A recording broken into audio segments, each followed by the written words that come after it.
Перад кім Лукашенко выбачаецца за незалежнасць Беларусі, хто і як пакрыўдзіў Наталлю Эйсмонт, а таксама што вядома пра планы Сергея Тихановскага і сямейную драму Паўла Латушкі. Вітаем, сябры! Гэта наша Ніва, і зараз мы ўсё вам раскажам. Прэс-сакратарка Лукашэнкі Наталля Эйсмонт вельмі пакрыўдзілася на амерыканскага журналіста Саймона Шустара, які рабіў вялікае інтэрв'ю з яе начальнікам. Нагадаем, Шустар расказаў, што зрабіць гэтую гутарку яго угаворвалі самі лукашэнкаўцы, якія нават цікавіліся, колькі грошай за гэта ён хоча. І такая шчырасць вельмі не спадабалася прыхільнікам моцнай рукі з сінімі пальцамі. Спачатку адрэагавала Наталля Эйсмонт, якая расчаравана заявіла, цытата: «Нам здавалася, што мы мелі справу з сур'ёзнымі людзьмі». Канец цытаты. То бок, тое, што Шустар апісаў усе кулуарныя нюансы, Лукашэнку і яго паплечнікаў моцна здзівіла, а таксама моцна пакрыўдзіла, бо затым Наталля Эйсмонт кінулася абвяргаць словы амерыканскага журналіста. Маўляў, гэта не мы да іх звярнуліся, а яны да нас. Мы все эти запросы подняли, и в том числе о Тайм доложили президенту. Поскольку они были первые, мы приняли решение поработать с ними, попробовать поработать с ними. Президент аргументы какие-то такие первичные выслушал, принципиально согласился. Единственное, что, конечно, мы уже потом обсуждали нюансы, детали. Не с первого раза у нас получилось организоваться, просто интервью несколько раз откладывалось. Да Наталлі Эйсмонт далучыліся і іншыя. Напрыклад, Рыгор Азаронак у сваім хамскім стылі назваў Шустара і яго калег казламі. А вось прапагандыстка Ксенія Лебедзева так расстроілася, што намякнула на фізічную расправу Шустарам. Цытата: «Калі б артыкул выйшаў у той момант, пакуль ён быў у Беларусі, яму б дакладна хто-небудзь зрабіў фізічную заўвагу. Проста таму, што хлусіць дрэнна, а тых, хто хлусіць з вялікіх трыбун на ўвесь свет, трэба караць, і рабіць гэта павінен народ». Канец цытаты. Цікава, што на развітанне Шустар падарыў Лукашэнку сваю кнігу пра Уладзіміра Зяленскага. На гэта Лукашенко адказаў, што нібыта нават чытаў адтуль урыўкі і можа папросіць яшчэ экземпляр для сваёй библиотеки. Слушай, вот книгу ты писал, ты это долго писал, и мог ли это работать? Я не знаю, как-то... Месяцев 6. Господи, такую книжку. Вот это она. Ужас какой. Ага, я читал отрывки. Спасибо. Даже в библиотеку отдам. Если попросим еще один экземпляр для моей библиотеки, уже подаришь. Хорошо. Можно купить. І тут цікава, як апісаў гэтую бібліятэку Лукашэнкі амерыканскі журналіст. Вось цытата Шустара. «На кніжнай паліцы стаялі сабраныя творы Александра Дугіна, расійскага імперскага мысляра, якому прыпісваюць стварэнне ідэалагічнай асновы для ўварвання ва ўкраіну. У іншым куце пакоя за шэрагам камер на мальберце стаяла вялікая карціна Уладзіміра Леніна, і Лукашенко павярнуўся да яе, калі мы прыселі. Ён растлумачыў, што яна упрыгожвала сцяну яго кабінета яшчэ ў 80-е гады, калі ён служыў функцыянерам камуністычнай партыі». Канец цытаты. Сам жа Лукашенко сёння сустракаўся з чарговым расійскім губернатарам і ў чарговы раз кляўся ў вернасці так званым старэйшым братам. Прычым рабіў ён гэта на дзіва асіпшым і сеўшым голасам. Таксама звярніце ўвагу на фармулёўкі. Лукашенко ледзь не выбачаецца перад рэгіянальным расійскім чыноўнікам за тое, што Беларусь стала незалежнай дзяржавай. Очень важно, чтобы люди общались.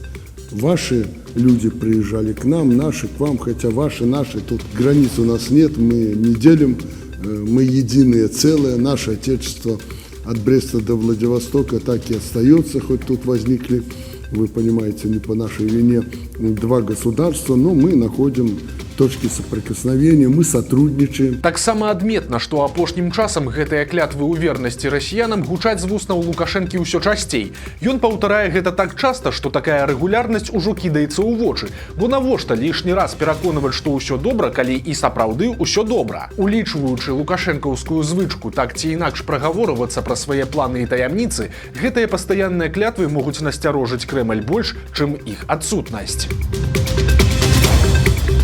Абасраныя каровы 2. У сацыяльных сетках разыходзіцца відэа, нібыта з фермы ў вёсцы Антонаўка Добружскага района, на якім бачна, як каровы ў загоне ходзяць па гразі і гноі. Ролік заўважыла выданне «Флагшток» і адразу падкрэсліла, што яго выклаў нейкі ананімны аккаунт. Дазваніцца на ферму журналісты не змаглі, бо тэлефоны гаспадаркі адключаныя, але ферма ў Антонаўцы сапраўды існуе. Яна належыць дзяржаўнаму прадпрыемству «Чырвоная Буда», якое ў 2018 годзе ўжо трапляла ў сумныя навіны. Тады праверкі паказалі масавыя парушэнні: недахоп статка, прыпіскі вагі, завышэнне аб'ёмаў вытворчасці і скажэнне справаздачнасці. Ці дакладна гэтае відэа было знятае ў Антонаўцы, сказаць цяжка, але ж пад відэа тысячы каментатараў дзеляцца сваімі назіраннямі і пішуць, што праблема распаўсюджаная ў многіх сельгаспрадпрыемствах. Некаторыя нават пішуць адрасы праблемных гаспадарак, тыпу «звярніце ўвагу», там, маўляў, тое ж самае. Шмат хто з каментатараў і сам аўтар відэа хочуць, каб гэта, цытата, дайшло да Лукашэнкі. Нечаканыя заявы Ціханаўскіх. Сяргей Ціханаўскі агучыў новыя думкі ў каментарыі для радыё «Свабода», і падобна, што ён мяняе свой падыход. Калі раней ён казаў, што будзе працягваць блогерства, то цяпер ён ужо называе сябе палітыкам, бо, маўляў, яго дзеянні ўсё роўна ўспрымаюцца як палітыка.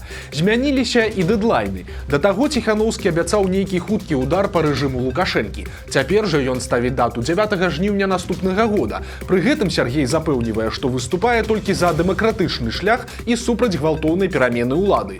Ён кажа, што гвалт – гэта крайняя мера і не факт, што яна спрацуе.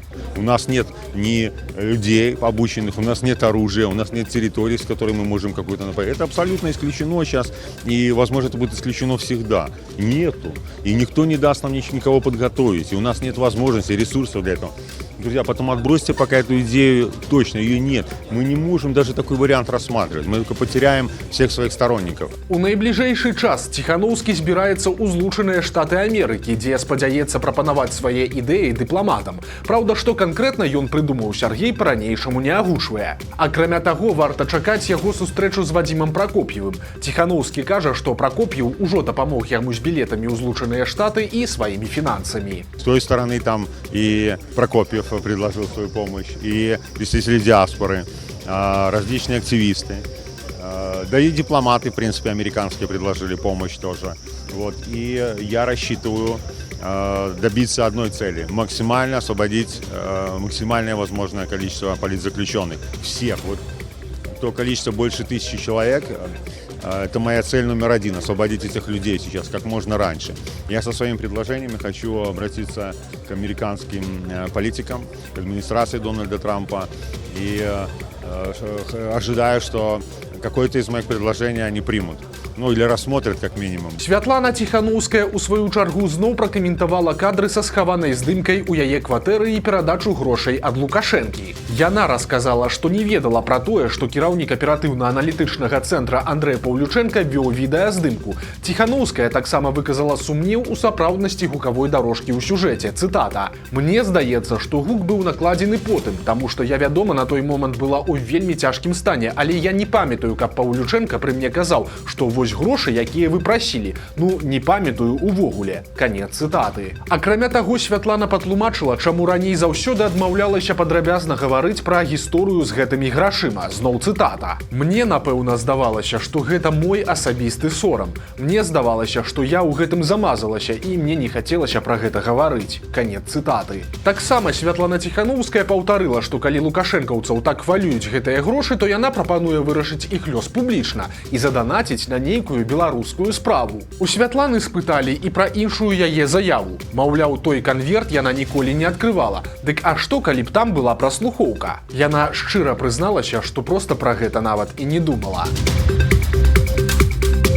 Пенсійная Дольчэ Віта былога лукашэнкаўскага чыноўніка. Ураджэнец падмаскоўнага Сергіева Пасада Олег Праляскоўскі зрабіў добрую кар'еру ў Беларусі. Доўгі час ён ішоў па вайсковай лініі, а калі ўзначаліў аналітычны аддзел службы бяспекі Лукашэнкі, то яго лёс крута павярнуўся, і Праляскоўскі стаў генералам інфармацыйнага фронту. Ён узначаліваў агенцтва Белта, быў намеснікам кіраўніка лукашэнкаўскай адміністрацыі, а пасля былі крэслы галоўнага ідэолага Беларусі, дырэктара кіраўніка інфармацыйна-аналітычнага цэнтра і нарэшце ажно пасада міністра інфармацыі. У 2014 годзе Праляскоўскага знялі з пасады міністра і больш пра яго нічога не было чуваць. Знаёмыя экс-чыноўніка казалі, што той вярнуўся на радзіму ў Сергію Пасад, але нават у такой сітуацыі Праляскоўскі атрымаў добры бонус ад працы ў лукашэнкаўскай сістэме. Самым дарагім домам, які прадалі ў Мінску ў ліпені 25 года, стаў катэдж на вуліцы Пакроўскай. Належаў ён якраз такі Праляскоўскаму і быў куплены за $600 000.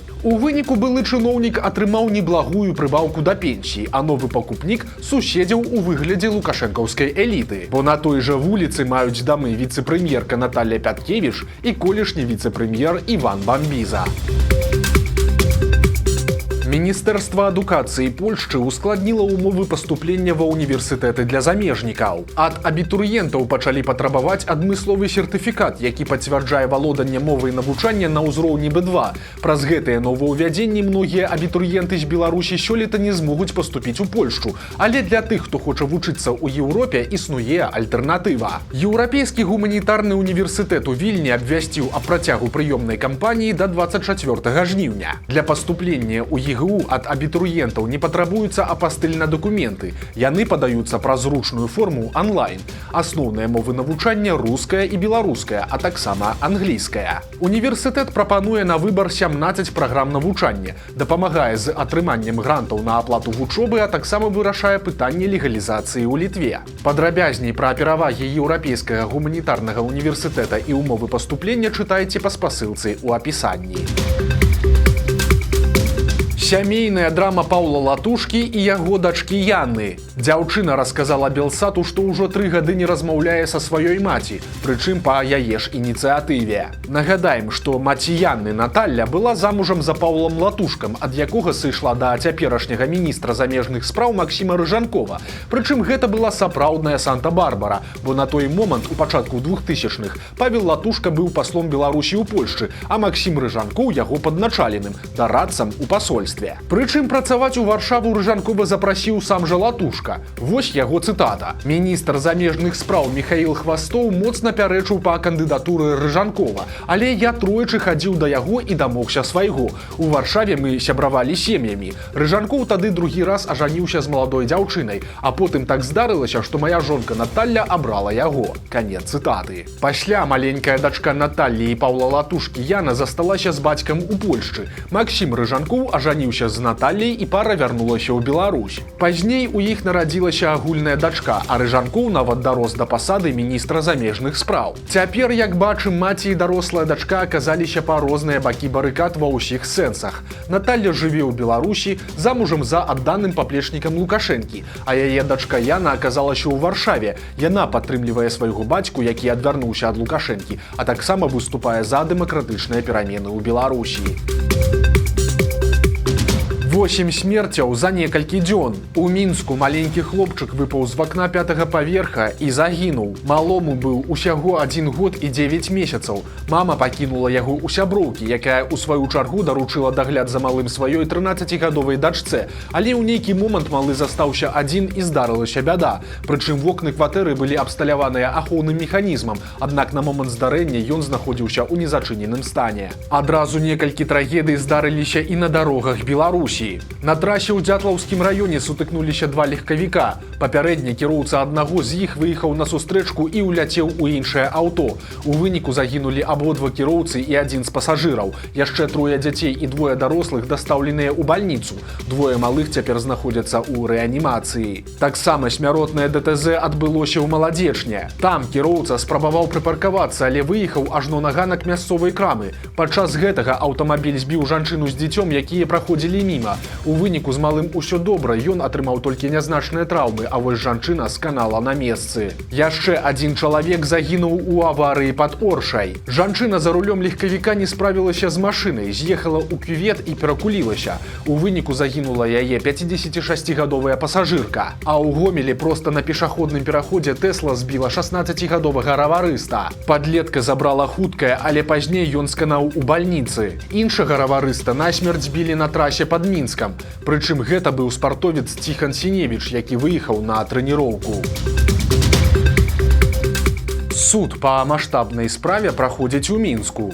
У ёй ажно 55 абвінавачаных. Усе яны працавалі на махлярскія кол-цэнтры, якія размяшчаліся на тэрыторыі Беларусі, Расіі і Кыргызстана. Прычым гэта была вялікая і добра арганізаваная структура, якая нават мела асабісты аддзел кадраў, дзе займаліся пошукам, падборам і ўцягваннем у злачынную дзейнасць новых людзей. Цяпер усім фігурантам свеціць да 10 гадоў калоніі.